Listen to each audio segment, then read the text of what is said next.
ખાદ્ય સામગ્રી વિરુદ્ધ સુરતમાં મોટા પાયે કાર્યવાહી કરવામાં આવી છે। ઠંડા પીણા બાદ હવે પાણીપુરીના લારીઓ પર ચેકિંગ હાથ ધરવામાં આવ્યું છે। પાણીપુરી બનાવવાની સામગ્રીની તપાસ કરવામાં આવી હતી। પૂર્ણા વિસ્તારના વલ્લભનગરમાં આરોગ્ય વિભાગે તપાસ કરી છે। અખાદ્ય જથ્થાનો સ્થળ પર જ નાશ કરવામાં આવ્યો છે। સતત બીજા દિવસે પાણીપુરીના વિક્રેતાઓને ત્યાં આરોગ્ય વિભાગે તપાસ હાથ ધરી હતી।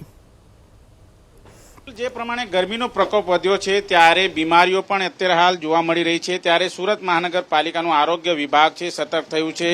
જે પ્રમાણે પાણીમાં જે પાણીપુરી હોય છે તેના કારણે કેટલાક રોગચાળો ફેલાયા હોવાની માહિતી મળી હતી ત્યારે સુરત મહાનગરપાલિકાના અધિકારીઓ આવી પહોંચ્યા છે। પાણીપુરી ચેક કરવામાં આવી છે કયા પ્રકારની ગુણવત્તા છે અને એની સાથોસાથ જે બટાકા ઉપયોગમાં લેવામાં આવતા હોય છે એ બટાકા કઈ કક્ષાના હોય છે તેની પણ અત્યારે હાલ તપાસ કરવામાં આવી રહ્યા છે। આ તસવીરો તમે જોઈ શકો છો।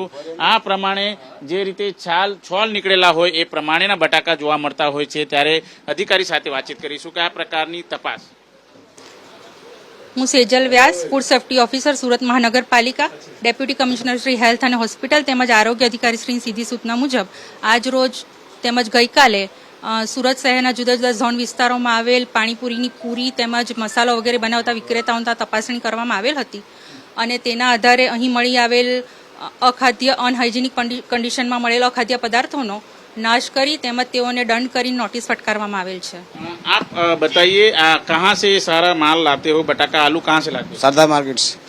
भट्टा का सरदार मार्केट से लाता हूँ, 2 गुंड लाता हूँ, 2-3 दिन चलती है बस। तो ये छोल निकला हुआ कैसे हल्की कक्षा का आलू क्यों लेते हो? 1 नंबर बटाका है, देखो सर, 1 नंबर बटाका है, देख लो अभी आप देख सकते ये सब ये जो आलू निकलता होता है ये ऐसे जो छोल तो निकला हुआ है, छोलाट बोलते हैं इसको। छोलाट नहीं, एक कभी छोलाट नहीं तो ज्यादा બિલકુલ જોઈ શકાય છે અત્યારે તપાસ તો કરવામાં આવી રહી છે અને જે રીતે અત્યારે હાલ હલકી કક્ષાનો જે ગુણવત્તાવાળો માલ સામાન જણાશે તો દંડ પણ ફટકારવામાં આવશે।